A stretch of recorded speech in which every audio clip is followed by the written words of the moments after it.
Joining me now is Brett Hazelden from OD6 Metals. We're going to be talking about the Quinn project in Nevada, US, because in just a few weeks since we last spoke to you, Brett, a raft of announcements on exploration results. Now, before we get into them, how about you give us a little bit of a summary about what kind of results we're going to be discussing?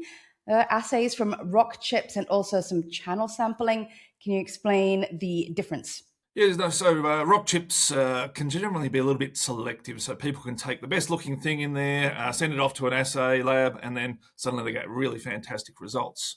Whereas a channel sample is a series of effectively 1 metre space samples across a rock face. So you're not being as selective, you have to do it within a certain distance. So what the channel samples then mean is that it's a consistent result rather than a uniquely high result. Okay, thank you for that. Now let's get into it. At the Mammoth prospect area of the Quinn project, can you tell us what sort of exploration was done there? And I mean, I'll give you a chance to do a victory lap because some of these numbers look really outstanding. Yeah, so Mammoth was a starting area for us. It's got a historic resource on it that we can't mention from a JORC perspective, but we're out there confirming that the grades were consistent with history, effectively.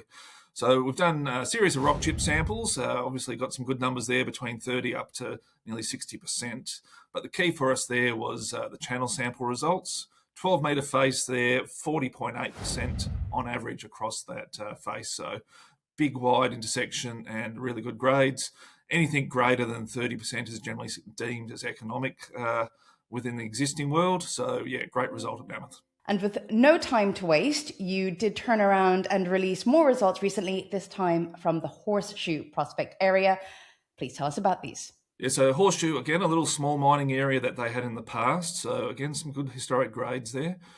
These ones were all channel samples. We've got 3 really good results there in terms of the channel samples at around that 70% CAF2 grade. So just sensational, stunning grades, really. So, and they're across sort of 2 metres in height on a couple of them, but 12 metres in width and 7 metres in width and a couple of others as well. So fantastic results. They almost lead us into a potential saleable product just by crushing, screening and selling a lump product off as a METSPAR product. So that's quite exciting for us. Could be a little early production scenario. Well, we're certainly having a melding of the minds, because I was going to ask you, with these kinds of grades and these kinds of depths of interception, can you tell us how unusual is it? And on the metallurgy side, is that something that you're now looking at, maybe the direct shipping ore model versus producing a concentrate? So the unusual part of it, so look, most of these type of deposits, when they're economic in size, they have to be about 20 to 30 metres in width.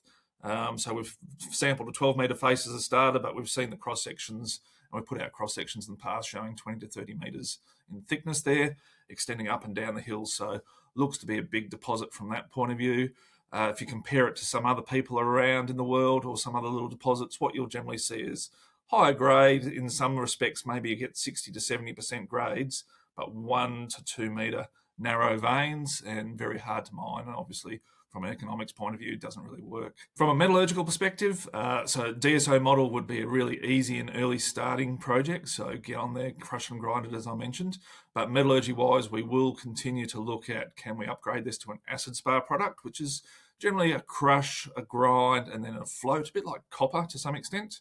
And you get a 97% plus concentrate in terms of CAF2. So that's what they're looking for, to go into hydrofluoric acid or fluorinated gases, so that's got the purity, and then they can obviously take it to the next step within the process. So yes, definitely on to the metallurgy side of things, getting some larger samples out in the field as we speak, and then off to the lab for further work. Okay, so let's keep looking forward at those next things to come, and maybe couch it in the fact that at the end of last month you announced a satellite analysis showing an 8-kilometer target corridor. So how does this big picture information really factor in to all of the fine detail happening on the ground? Yeah, so look, the main samples that we've just spoken about is at Horseshoe and Mammoth, so they're areas within that area. But what we can see is the 8-kilometre area that we've identified through satellite analysis has seen multiple zones in between there.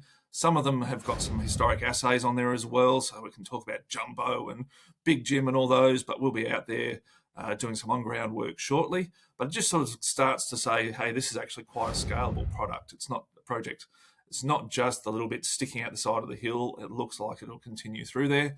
And there's a really interesting one called Dress Circle. It's a little 2 kilometre by 1.8 kilometre zone of intense alteration.